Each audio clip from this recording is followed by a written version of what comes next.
Čaute a vítajte pri mojom prvom videu na YouTube. Možno niektorí z vás ma poznáte už z Instagramu ako Zuzi SMM, ale možno vôbec netušíte, o čom teraz rozprávam a to je úplne v poriadku. Každopádne všetci ste tu vítaní. Ale teda kto vlastne som, prečo som si založila tento YouTube kanál a čo ním chcem vlastne odovzdať.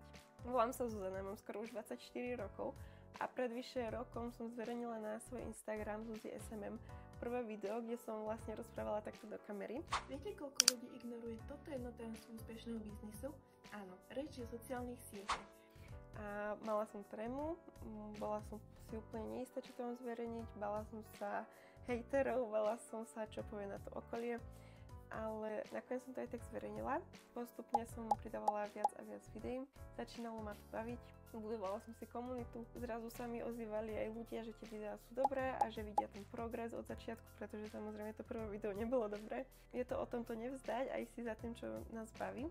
A ja som teda prišla až tu do tohto bodu, kedy som sa rozhodla natáčať videá na YouTube, pretože je to taký trošku lepší formát na odovzdávanie informácií, ktoré vám chcem odovzdať. A na druhej strane je to niečo, čo som vždy chcela vyskúšať už ako malé, alebo teda tínedžerské dieťa, kedy sme vyrastali na YouTube, na youtuberoch a tie ich životy, ako to všetko dokonalé a samozrejme to tak nie je. Teraz už všetci dobre vieme. A čo môžete teda očakávať na tomto kanáli? To je taký mix môjho života.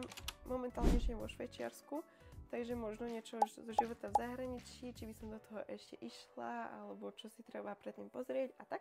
Zároveň to budem kombinovať s rôznymi skúsenosťami, ako som pracovala ako social media manažérka, virtuálna asistentka, ako teraz začínam z UGC, čo to všetko obnáša, aké sú moje výsledky a prečo sa mi niekedy nedarilo. A všetko vlastne také tie skúsenosti a cenné rady, ktoré som možno chcela vedieť už predtým, ale ja som si ich prežila, takže vám ich môžem odvedať aspoň takto. A ja sama dobre viem, že takéto videá ma vždy motivujú, pomáhajú mi. No na slovenskom a českom trhu som až tak nenašla nejaký výber skoro vôbec na YouTube, takže preto som sa rozhodla, že vám to takto zhrniem, pretože tieto YouTube videá sú podľa mňa viac hodnotnejšie ako tie krátke reelska. A už aj teraz, ak máte nejaké problémy, s ktorými si neviete dať rady, čo sa týka online podnikania alebo napríklad práce v zahraničí, tak mi môžete napísať do komentára a ja sa pokúsim na to spraviť video, odpovedať vám na to a pomôcť vám a možno aj ostatným.